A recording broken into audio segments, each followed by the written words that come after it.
We're talking today about the Westminster Study Bible, which is coming up to its 1 year anniversary of its release. Can I ask, how did the idea for the Westminster Study Bible first come about, and what made it feel like a timely project? Initially, it began as a conversation that I had with the publishers, with the editors of the publishing house, Westminster John Knox. And part of what had happened, the NRSV UE, an updated edition of the NRSV, had come out or was in process. It had not yet been fully published, but it was in process. And we started that conversation around potential projects related to the updated edition. And they, at the publishing house, had interest in producing a type of study Bible. I had interest in a study Bible that would have been geared towards the humanities classroom.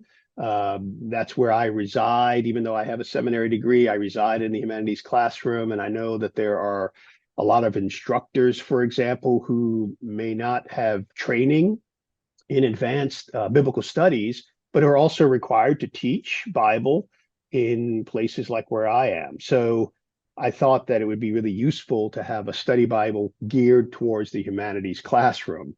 And with that kind of gem, then we kind of started to move forward and thinking about what would that look like? How would that affect a particular product like this? Like outside of the traditional, the publication of the new translation of Bible and the study notes, what else would such a Bible have, right? So we started to then think about some good folks who could be involved in that process and help us think much more specifically about the details and what that would look like. And we were thinking at the same time about kind of who should not just come to the table as editors, but even contributors. And we really wanted to have a large number of folks who were inside of an undergraduate introductory Bible setting, right? So we wanted people who were in the humanities classroom. And so almost 70% of our contributors teach introduction to the Bible in those undergraduate settings. We certainly have lots of folks, right, also from seminary context, et cetera. But that was kind of our primary driving force behind such a production. Could you unpack that a little, maybe for people unfamiliar with what exactly a humanities course or a field would mean? Like, what is Yeah, it? What is how does this Bible particularly speak to a humanities class? How did yeah. that So shape?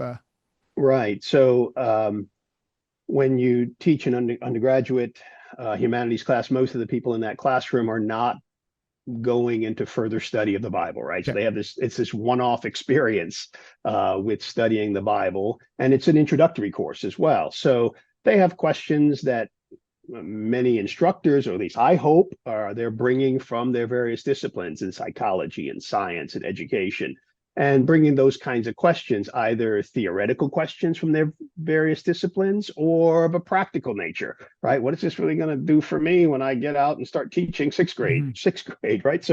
Um, so one of the things we attempted to do in response to that was to develop 15 essays at the very back of the Bible, which are geared specifically. I mean, even the number 15 is kind of thinking about a semester long process, but even something like the Bible in music, right? So undergrad music majors can kind of tap into that.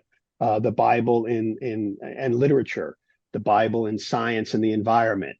So the essays at the back of the book are specifically going after most of those essays. There are a few that might be in almost any standard Bible like this, the Bible in ancient context, right? The Bible and the canon. So those types, there are four like that could be in almost any standard Bible. The other ones, Okay. I would say, are quite specific and in many ways even driven by questions that humanities students might bring to the conversation.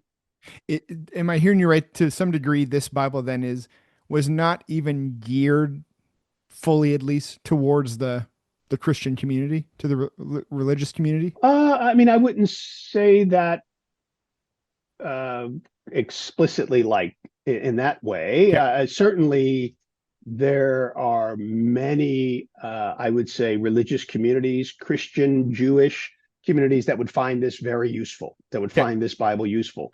Um, But but you I like I just how imagine, to say like you were anticipating students in a classroom that weren't necessarily like this was maybe an assigned reading and could be a helpful one. yeah, that's right. That's Okay. right. They would be helpful readings and very clearly trying to understand how the Bible has impacted culture in Okay. a broader way. So that might be a bit more appealing to the student who's in there one time, may not have themselves any religious affiliation, but they have to Mhm. take this class. And so now it's a way to say, hey, the Bible has been useful for many, many, many, many, many years in a variety of contexts. Uh, how so, right? How so, Yep. they might ask. And that essay is kind of a foray, an introductory foray into that larger question that Okay. then might hopefully allow a student to engage other parts of the Bible with the study notes that we present here in a way that might be more meaningful to them. Okay. Well, Yeah. no joke. My wife was converted in a humanities class while she was taking an undergrad in philosophy at a New York university, and the Bible was assigned as just a class reading. And she was Okay. saved in her dorm room reading, obviously not the Westminster Study Bible. She would have been so lucky to have that, but I don't even remember what translation, but Yeah. not a study Bible even, but just reading in a humanities class. Yeah. Uh, Yeah. so so this when I hear you say that, this is kind of I don't know, connects to our family in a way. This is I mean, Mm. that was her experience, humanities class, and the Bible was the literature that led her to saving faith. So No, that's really interesting. I mean, I actually I have an associate's degree in aviation administration. I started off okay. in a very technical field, and I took an introduction to philosophy, an intro to philosophy course in my in my community college. And I thought, oh my goodness, if these are the kinds of questions they're asking across the humanities, I'm really engaged. I'm really Yeah. interested. And then I started to kind of pursue that and felt a call towards ministry, et cetera. And so went into an undergrad degree in religious education. But it was that intro to philosophy class that kind of opened up my eyes to broader, more meaningful questions at that time than what I was asking. So yeah. Oh, that's really neat. Well, what is the Westminster part of this Bible, and what role did that play in the process? That's the name of the publishing house, right? Westminster John Knox Press. So we stayed with that as in a way to attach it to the publishing house. Okay. And what that's the really the basic reason for that. Okay. Yeah, Okay. I was yeah. wondering if there was maybe some, I don't know, Westminster kind of principles, guides, filters that you wanted to make, historically kind of the Westminster a conversation partner with this, but more just tied to the publishing house. That made sense. That's right. Yeah, that's right. Okay. Yeah, Well, yeah. one notable feature in this Westminster Study Bible, obviously, is the inclusion of the Apocrypha. Can I ask how was that decision made, and what was some of the, I guess, the rationale behind that? Yeah, so we had a very ecumenical team among on the editorial board. We have four general editors. We had five associate editors among that team of nine. We also have some Jewish editors who are involved. Our larger contributors were also Christians, Jews, and probably some. I mean, I couldn't name one specifically, but probably some who are non-religious in some ways, Okay. non-affiliated, right? Yeah. But everyone with training in biblical studies. It was hard for us to imagine a Bible of this kind for the humanities classroom that would not also include the deuterocanonical literature, the Okay. Apocrypha, right? So it just seemed appropriate for historical reasons, cultural reasons. There's a great excursus, which we can talk about in a bit. There's a great excursus in here on Hanukkah and how Hanukkah connects to contemporary practices, but that comes out of the Maccabees, right? So we needed those books as part of this process. And then there's lots of cross-referencing that also happens in the New Testament and even in the Hebrew Bible that associates with some of the deuterocanonical books. Well, can you talk about that Hanukkah piece? Maybe just more generally, like, do you see value? You obviously do in recovering the Apocrypha as part of the Christian reading tradition, even within Protestant context? Yeah, for sure. I think it's important in Protestant context as a historical cultural phenomenon, right? Certainly in other Christian contexts like Catholic context or Episcopalian context, in which deuterocanonical and apocryphal material is read on Sundays as part of worship, right? So for those reasons, it would be important, but Okay. also because of the literary stories that are connecting these books. There is some really rich thematic possibilities that run through that are really kind of crucial for understanding. We have lots of excurses that run through the deuterocanonical material that are making cross ties to either New Testament themes or, again, looking back historically to some Old Testament Hebrew Bible themes, right? So thematically, it becomes a really crucial historically, culturally, thematically. There's just so much more possibilities, I think, when Hmm. that's present. And it allows people to appreciate. It certainly opens the question, right, for Protestant in a humanities classroom, even for Protestant students who might come, they have those initial questions about where does this material come from? How does this come about? And it certainly opens up a larger question. One of the essay at the back of the book on canons would help address that and kind of open up that conversation, which is a wonderful, at least in my experience, a wonderful conversation to have with students who are kind of coming to this material for the first time Hmm. in this kind of setting where there will be more than likely others from different religious faiths around the classroom setting. Yeah. So I think you've already answered this question essentially, or would know the answer to this from hearing you speak. But just to ask you, do the study notes treat the apocryphal books any differently than the rest of Scripture? No, they Okay. treat them, yeah, in a similar way. The notes are primarily focused on culture and history and themes. There's certainly theological ideas in the sense that the notes are focused on the religious ideas of ancient people, right? So, Okay. so in that sense, theology is often coming up in those kind of contextual ways in which these themes are being addressed by our various authors in the Bible. Yeah. So, but the apocryphal books then have notes in a similar way. Okay. Thinking about, I guess, just study Bibles kind of generally, do you worry? I mean, as you did a project on a study Bible, do you worry that study Bibles can become theological echo chambers versus being, new windows, opening new windows uh, to Yeah, theological no, thought? yeah, no, that's an interesting question, right? Because I would hope, I hope that instructors who use this particular study Bible would also hope that their students and readers out in congregations, either Christian congregations or Jewish congregations, that they somehow would engage with the primary text, right? That Hmm. they would engage with the Bible itself. But as you know, as a reader of the Bible, as you're moving through, there are constant questions. If you're reading carefully, there are constantly questions that are being drawn in your own mind. Sometimes it's just, oh, where did this character come from, right? I would hope that, of course, our notes are not exhaustive, right? So, but perhaps a note might capture the fact First Corinthians chapter 4, all of a sudden Timothy shows up for the first time in First Corinthians chapter 4. I would hope that the study note person who wrote that would actually tell me something about Timothy at that point Yeah. as I'm reading along, especially for the introductory reader who may not be making the connection to the fact that Timothy, Paul has just called him a co-worker. co-worker is another word that you might want to explore a little bit in a Mhm. note.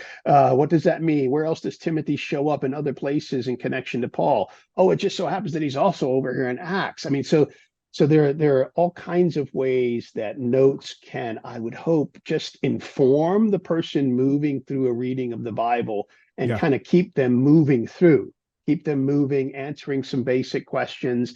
Certainly, again, not all. Yep.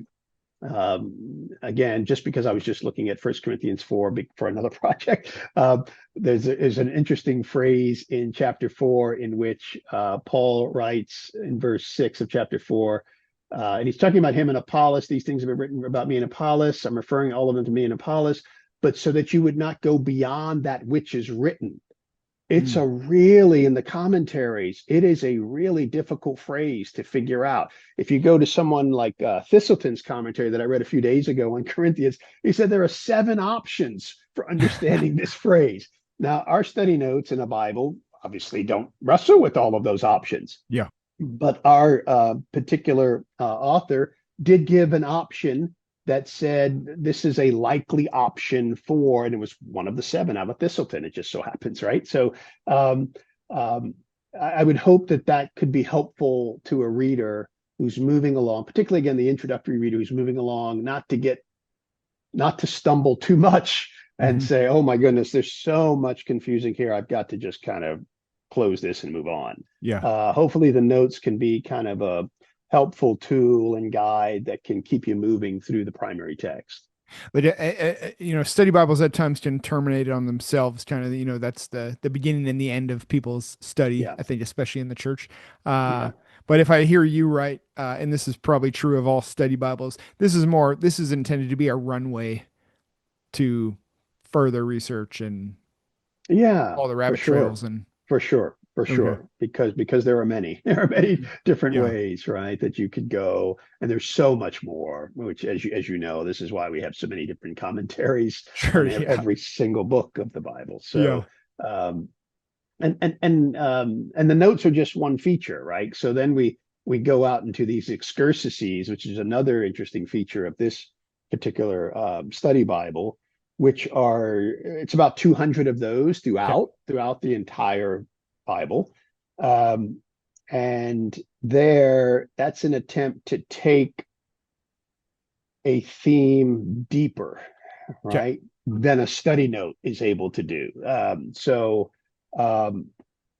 there are lots of ways of kind of trying to think about how excursus can function. So we have 4 different types of those, and just a simplistic way of thinking about those 4, we have 2 that are kind of taking us deeper into the either ancient cultural context or across literary themes in the ancient world, Okay. across other books of the Bible. And then there are 2 other ones that are more kind of reader response in some ways, right? Take something like slavery, how has slavery then impacted the American culture, right? So there's this great excursus on Frederick Douglass and his reading of specific passages on slavery from Philemon and the impact that had in the 19th century American context. So we have a couple of different ways of thinking about the excursuses, again, in the hopes that inside of a setting in which people are reading the Bible together in a community, a classroom community, a church community, that these will open up larger questions that those readers and interpreters can kind of work through in conversation. But they are taking kind of the idea of the notes in a much deeper way. Okay. Yeah. So, I mean, even for a Bible, it's a pretty thick oh yeah. book. So you obviously got to include a lot of what you wanted. Was there anything that you can think of kind of, whether essay wise or note wise left on the cutting room floor that you would have liked to have in here, but I don't know, you didn't, you saw fit to stop there and not go further or Yeah. I mean, I think, as you mentioned, right, the size of it is already intimidating. So yeah, to even think about my undergrads buying this is quite intriguing.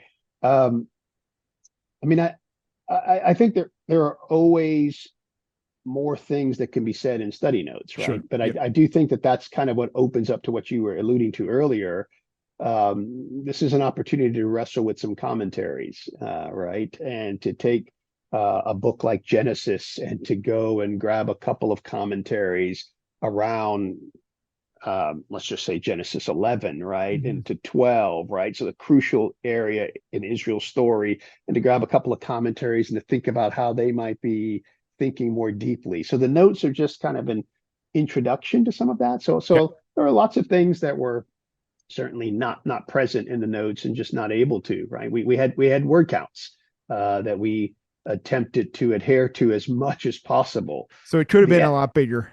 Yeah, for sure. I mean, the excursuses are all on average around 400 words, Okay. Yeah. right? The essays in the back are 1,200 to 1,500 words.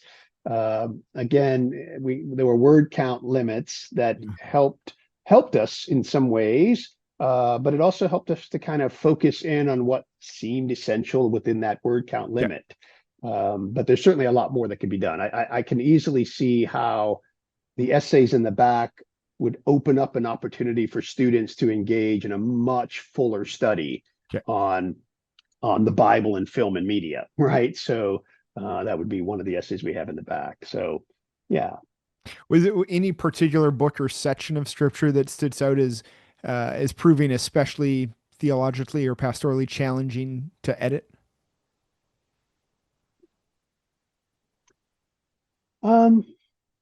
I think the Bible is, as a whole, really a complicated collection. Sure. So I think, especially when if you're someone like me, I grew up when my father's still alive, a minister, retired minister. And if you grow up in a Christian context, any religious context, and you learn to read the Bible from a very young age, you realize pretty quickly, if you continue to read, as I did, that there are a lot more questions that the Bible raises than I had answered along the way in my youth group, and then as a young adult by teachers, and as I moved through then seminary, right, there were still things that I was asking that even my seminary professors didn't necessarily. So that's when, right, people would start pointing you in certain directions. I go into my doctoral studies, which are so focused on a narrow but with depth in a specific area, and there's just so much more. So I think in some ways every book of the Bible can be challenging, which is why I think we need others. I think we need other readers alongside us at the same time, so that way the questions that we're asking, we have someone to bounce them off of, right immediately. But we also need people who may be a little bit further ahead of us in the study of the Bible. So teachers and youth leaders and folks who have read a little more can start to point us in some direction around some of those more complicated areas. And then we need others, right, who are kind of maybe even deeper thinkers around larger ethical issues, how the Bible has functioned throughout, well, what I call kind of the American Christianity, right? The American Bible, which has its own kind of interesting history, right? I think in some ways the questions that we ask in the American context are not the questions that other cultures ask. So that's a good point. what does that mean? Why is that the case, right? So I think those are important questions, which then again can make Bible reading more, can make it challenging, but could also make it, in my opinion, much more interesting as well. I think especially when done in community, when done with others alongside, right? I love to kind of hear how other people, especially other people who don't have my training, right, the kinds of things that they're hearing when they hear scripture read or when they're reading themselves. And I'm always intrigued, and one of the reasons why I'm sad to be out of the classroom is because it's such a nice reminder when I do get to teach especially first year students. Again, it's one thing to teach upper class students who have been around a while and have had multiple courses in biblical studies, and their questions are a little different, of course. But to have those introductory students who are engaging the Bible for the first time in this kind of setting, and to kind of experience both their joy and wonder and curiosity is really kind of intriguing, right? So, I mean, with so many backgrounds, ecumenically speaking, with the people involved in this, I bet there. I mean, did everyone work on their projects in isolation, or were there conversations that were ongoing? And if so, how did the team navigate passages where faithful interpreters with different traditions might genuinely disagree with one another? yeah, so individual contributors worked on their own. They Okay. worked with an editor. I mean, after they kind of worked through their own kind of initial draft of notes on whatever book they were working on, and then that was submitted to one of the editors, one of the nine, Okay. and then that editor would give a response back, and there would be a little dialogue between the contributor and the editor. Um, Rarely, if ever, did it come up to like the whole team. Okay. And we did have pretty regular meetings as a whole team, all nine editors would get together. And Um, even those nine different backgrounds. yeah, right. Even the nine, quite Okay. different backgrounds. That's So, neat. yeah, I mean, this was for me when I was first approached by the publishing house. I mean, for me, it was really important that the team be ecumenical. I mean, Okay.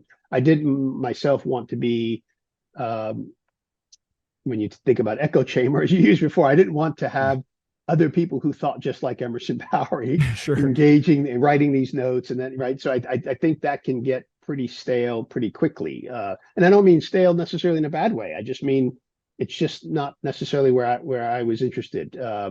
Especially if the task was to create a study Bible for the humanities classroom, right? Okay. So I wanted some of that breadth of the ecumenical world in which we live. And it was an attempt to try to speak to kind of the ecumenical classroom where people are coming from this variety of religious experiences, and how they might then attend to a particular book and then move to the next book and realizing, oh, we got a very different kind of contribution here. Um, I'm more in touch with that particular contributor, perhaps. Mhm. So I think that in itself can be a really enriching conversation inside of a classroom and inside, I think, of any religious community, right? Sure. So, Yep.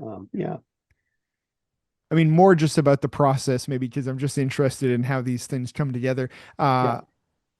How did you, in the team of four, the team of nine, decide when to include theological commentary versus at times letting the text stand more plainly on its own?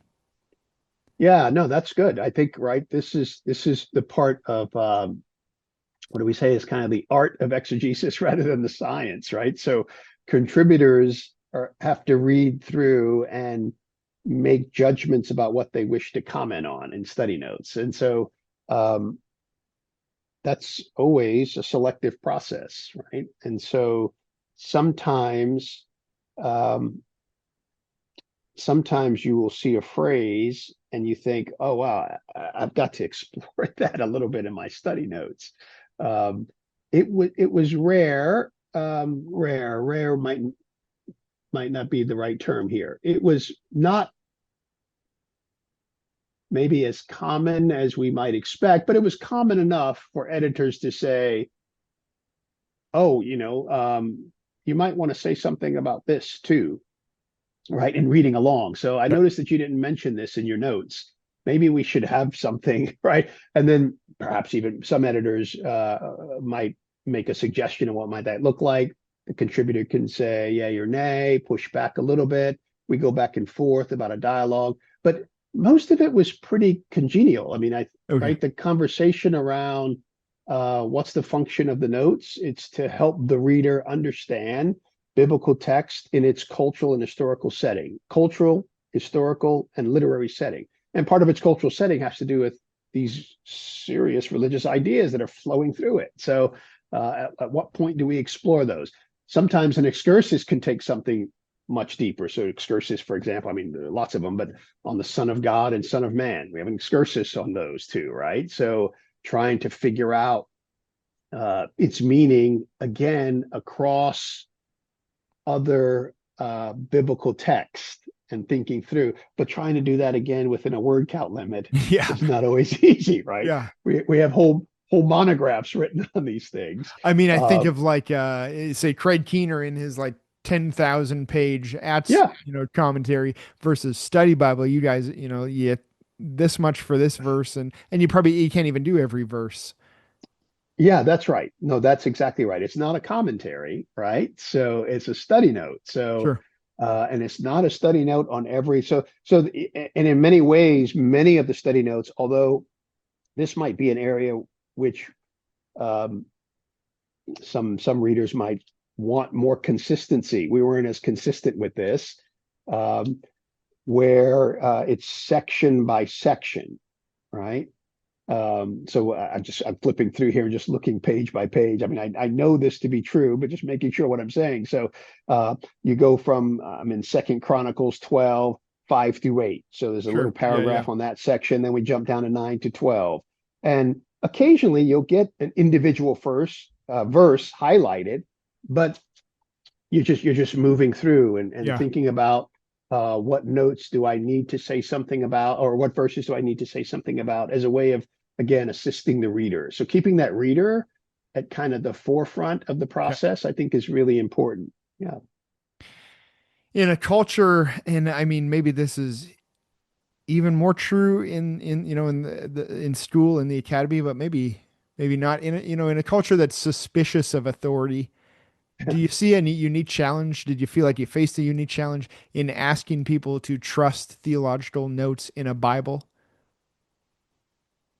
I think in some ways that's a great question, Riley, because I would say I'm not sure I articulated it that way, but I think that was always behind my mind from the beginning of this project. That if we talk about cultural notes rather than theological notes, then maybe we can be a bit more inclusive across um, larger divides, right?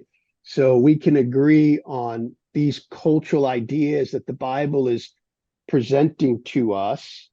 And there might be some theological disagreement. I can mention that perhaps in a note. Some people might take it this way, some people might take it that way. But culturally, it's odd to think about this color of the robe or something, right? Mhm. And what that color would mean in that ancient setting.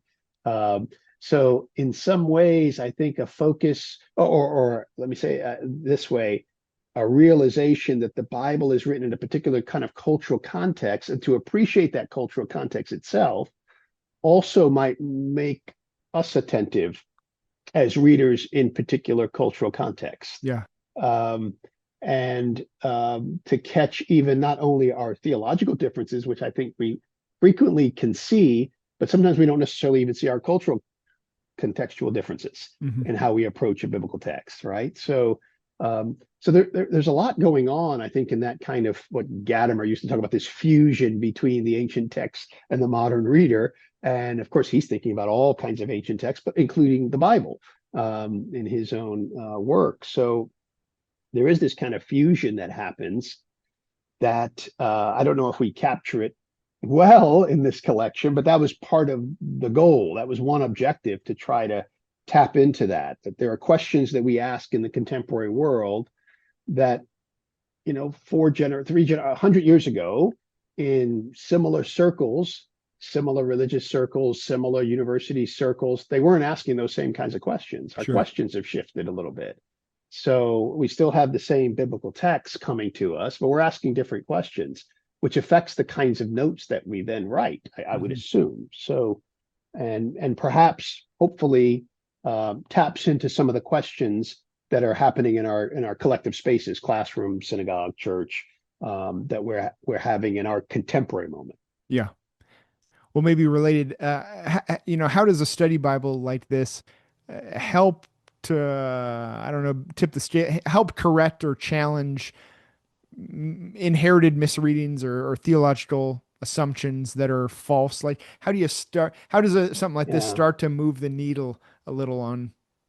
Yeah, no, that's It's- another really good question. I mean, I would hope that a careful reading of the Bible with careful guidance, and that's how I think about the notes, trying to guide you in certain direction reading the Bible, and maybe even the excursuses and certainly the essays that are more extensive, uh, might help to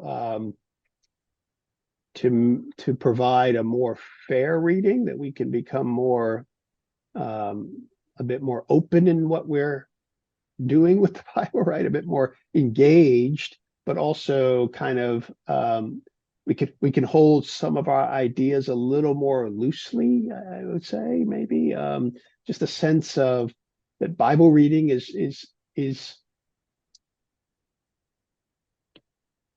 is a joy, but it is also a challenge. It's a joyous challenge, right? yeah, So, and to try to do that well has real benefits. And it has real benefits for lots of reasons. It has real benefits for our own kind of just cultural intelligence. It has real benefits for theological communities. It has real benefits for people of faith. It has real benefits for just kind of understanding the Bible's role in history, in ancient history, as well as moving through contemporary history. So I think it has benefits beyond just kind of the individual. Um, and so attention to communities, ancient communities, Israel early Christians, as well as contemporary communities, engaging those ancient communities, that has a real richness to it. And there's certainly cultural exchange that is happening in sure. that process. Yeah. Yeah. Yeah, we live in such a strange time right now. Like, whereas a pastor, and I don't think Canada is so different than the US, but I run Yeah. into people in my congregation who, I say, like, hey, we disagree on this, so let me suggest you read this book to, you know, have an idea of what I'm saying, and I'll get this response. I've got it multiple times, like, no, no, I don't read books. Because how Mm, would I trust what this person or that person is saying? Just give me the Bible. So I just recognize your challenge, whether commentator or, study Bible editor, coming up against this. I don't know what to call it except kind of a anti-intellectual, I don't know, fear of just I some barriers there yeah. to Yeah. people learning, the scriptures and growing, and Yeah. And again, I mean, no I don't, question there. I just to say yeah, no, you have a hard task. yeah, for sure. No, I think in any kind of anti authoritative community, um, when we have challenges in trusting the experts, whoever they Mhm. might be, um, those are real challenges. I think that we are hopeful that um, even as we make this assumption that this Bible can go into the hands, particularly of introductory readers, Yeah. that somehow they'll be invited into a conversation. And in that invitation, we hope that they would engage not just the secondary parts, the notes, the excursuses, the back essays, but also the primary text itself in more informed ways. And that might help them, that might assist them in terms of the benefits I was talking about earlier. Yeah. As a Protestant pastor too, I have appreciated about this Bible, including the Apocrypha. Even though Yeah. I would clearly disagree with certain people involved in this in terms of our stances on some of these things. I have continually benefited from apocryphal reading, just in this simple fact, maybe that I think we have a pretty good idea from the lists of the canon, in the uh, early church kind of centuries, that the authors in the New Testament were reading some of these deuterocanonical things. So they were obviously influencing them. So I can better understand their situation and even some of their writings by understanding some of these more apocryphal writings. But I grew up where the church was so scared of these things that I had never read any of them until I got into basically graduate school, I think. Mm, So this Bible, again, even though I would have some disagreements, the fact that they're there it has felt for me like a conversation starter, Mm, as I can pass yeah, this Bible on and people be like, well, what about these books? And now we can chat about it in a fruitful way, that these aren't like, I don't know, demonic books. Like they're still helpful. Uh, yeah, yeah, our own biblical authors benefited from them, even if there was some disagreement about inclusion or exclusion. But just to say, I appreciated that little piece yeah, of it, which I don't know if they anticipated people in the Protestant tradition welcoming that, because again, we can be pretty fearful of it. yeah, But I thought yeah. that was a great addition for me, even as a pastor. Can I ask you this? Sure. In your Yeah. view, what do you think are the biggest barriers right now keeping people from reading and trusting Scripture today? Maybe thinking about some of those students in the humanities courses, and how Hmm. might this Bible help to address some of those barriers? And maybe you've already said it, in that it's just kind of starting the conversation, like introducing Well, I mean, people. I think one of the barriers that I face when I teach undergrads is some of the more complex parts of Scripture Okay. that are sometimes either kind of explained away, what seems so clearly troubling to some of my students, maybe for potentially ethical uses of those passages, to just kind of explain them away, or to say something like, well, slavery was better back then than it was, and that's why, right? Or some kind of explanation that for my students, they can kind of see right through that, right? Okay. So I think an attempt to say, to recognize some of the complexity of some of these major uh, challenges in certain parts of Scripture, and to open that up to students in a way that is both situates it within its ancient cultural context, but also try to understand some of the what we might call in one of our excursus kind of reading through time, right? So taking one of these themes and reading it through time, I think might be an opportunity for some of these students to at least say, okay, well, that's at least a better way to try to adjudicate some of those challenges. I'm not saying that's going to be helpful in every case, but I do think that that's one of the biggest challenges I face. So things like violence, for example, right, that Mhm. we see, and so we actually have. I mean, in our excursions, I didn't count them up for this conversation, but there are a number of excursuses that wrestle with violence in the biblical world, Okay. because it's being addressed in some particular passage. And so one of our contributors wanted to wrestle with that a little bit. And again, I think that speaks to, as I know some of these contributors well, um, speaks to their own kind of wrestling with Scripture in those kind of settings in which they teach. Issues of violence are a really serious matter, and show up quite a bit, right? So they're trying to kind of to find a way to talk about those challenging passages in a way that's true to the Bible, right? Understanding it, its cultural and historical context, and then try to wrestle with it in our own ethical theological world. So yeah. In the kind of goal of this Bible to address some of those culturally relevant uh, topics and barriers, did you have to process it all in, whether whether the essays are going to be timeless or not? Not forever Yeah. timeless, and the Bible is timeless, but like, were you writing in a way that this is very specific to this moment, or that would, cover a lot of years and still be relevant even as the situations change? Yeah, this is one of the things we talked about on the Okay. editing team, on the editorial team, and we agreed. I think for the most part, we agreed that um, there's a reason why we have new study Bibles every Sure. generation, right? Yeah. So we do the best we can in this particular generation with the experts that we have, with the knowledge that we have, the training that we have, the questions that we're bringing, and we recognize that in a few decades we might be asking different questions. Okay. So I wouldn't venture to say that these essays will be timeless. Okay. Um, Yeah. I mean, I timeless is the wrong word, but Yeah, that's a you get strong, what I that's mean. a strong word. Yeah. Yeah, but no, but I think it's an appropriate word because I think it speaks to the way we envision this particular study Bible Okay.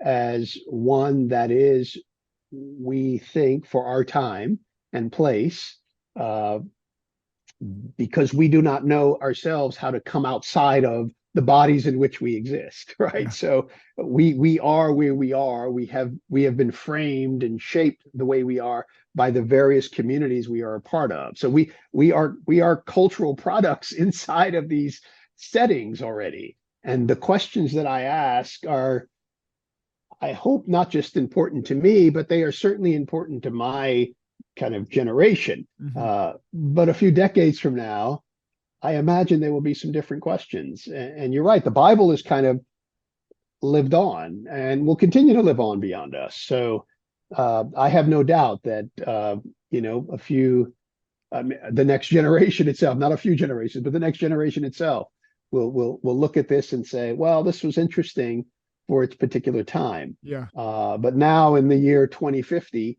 there are some other kinds of things that we're wrestling with that highlight these kinds of passages over here Yeah. in the biblical world and not those. And so, and your notes didn't kind of wrestle with those. So we think it's time, or there's an updated edition on another translation that comes out, and that needs to kind of be explored a bit, right? So the NRSVUE um, claims to have made 20,000 significant 20,000 changes, revisions. 5,000 of those were significant revisions.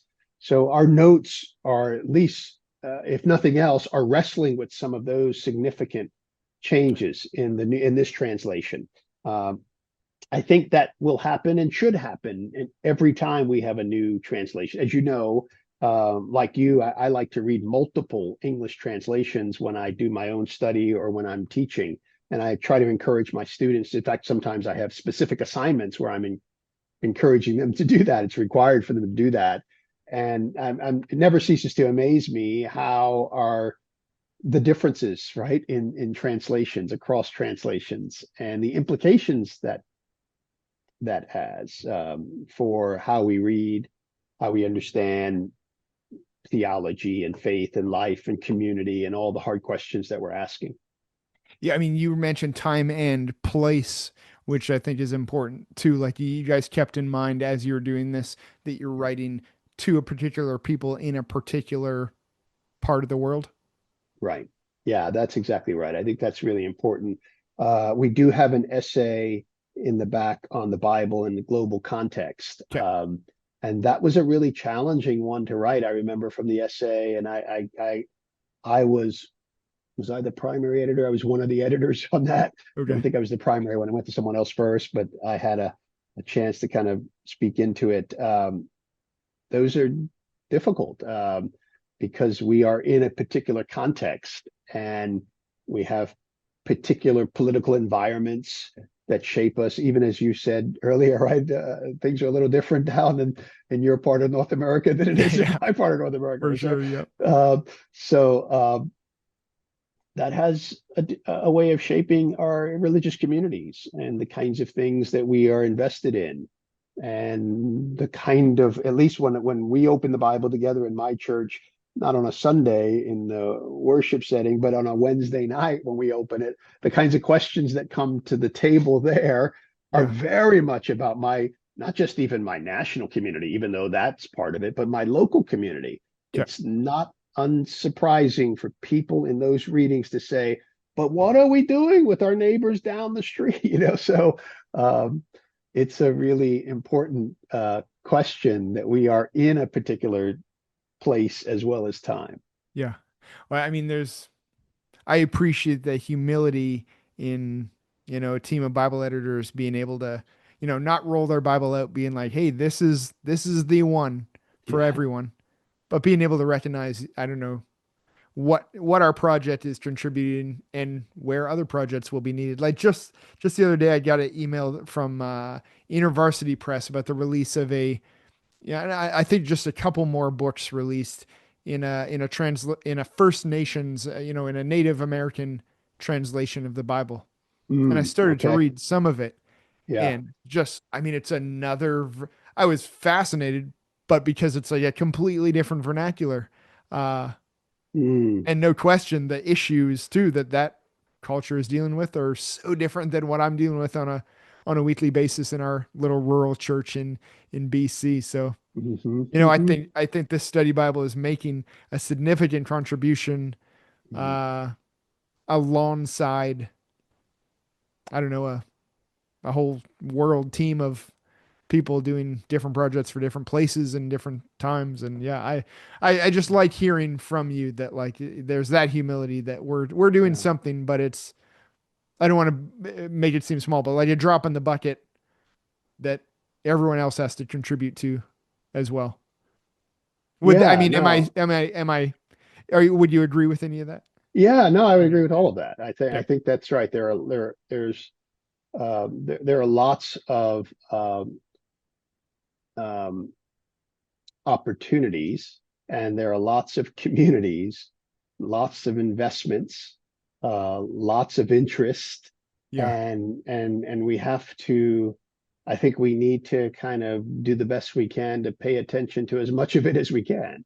Hmm. Um, and so when I walk into, I mean, and I think in some ways why we think about the classroom, right, the humanities classroom, is because that is a pretty diverse place Sure. in most Yeah, that's a university good point. contexts. So it allows us an opportunity to say, can this Bible be relevant for all of us? Uh, it's a really rich question, and one that I've kind of invested my life in. I think it's an important question, but I certainly don't think it's the only question. And Yeah. so I'm part of a religious community. I'm part of a Christian community, and I know that the questions that they ask there are not the same ones that people are asking in my classroom, but Hmm. they're also important questions, Sure. Yep. and timely, relevant, necessary for that particular community over in Harrisburg, Pennsylvania. So um, and that just I think opens up the possibility that perhaps we do need to be in dialogue. We do need to be in community. We need to be talking about how the Bible shapes a variety of people in different kinds of ways. Um, and, and, and and then right, and then people make judgments about that. And I would say, well, that's okay. That's okay. Yeah. People have to make their judgments. Yeah. But also at the same time, I'd say that's okay. People can hear from the Bible in different sorts of ways. History is certainly indicative of that, and the variety of communities that have come after reading the Bible, right? The wide variety of communities that have come after reading the Bible. So um, I, I I just am happy to be kind of part of that Yeah. conversation. I And mean, and the and ecumenical part is I yeah, think, a really important piece too. yeah. Just even just purely the example that is being shown by a group of, from so many backgrounds coming together to work in unity on a biblical Yeah. project is a pretty loud statement to a world, religious and non-religious, where we struggle to be in a room with anyone that Hmm. doesn't agree right now. So I know that will produce certain things that, I think there still is a place probably for a study Bible of people more in one stream, Hmm. but Sure. there's also a need for things like this, I think, where it's so collaborative across across these boundaries. Yeah. So No, I would agree with appreciate that. that part. It's a both and, and not an either or. Yeah, Hmm. for sure. Well, Yeah. last question for you, Emerson. Can I just ask, what kind of response or feedback have you received so far that's been especially meaningful to you? Yeah.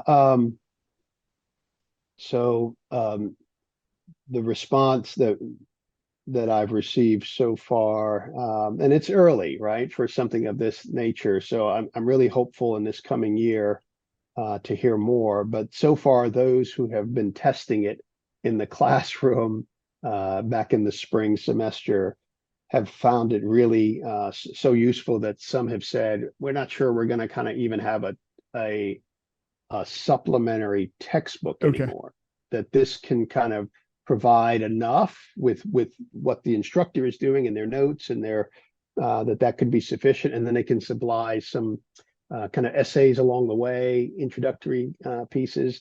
And really, the specific response has been the introductions, which we didn't talk a lot about. The introductions to the Bibles, to the biblical books, have been really helpful to them in kind of setting up what they need to do as they kind of move through teaching the Bible. That's been really positive feedback, and I'm really grateful for that. So we allowed a bit more word count for some of those for the introductions to the Yeah. Oh, Bible. I mean, yeah, you're Um, right. We didn't talk about that, but I appreciated the intros. I mean, they were denser than most study Bible introductions, yeah, for and so sure. that's been a real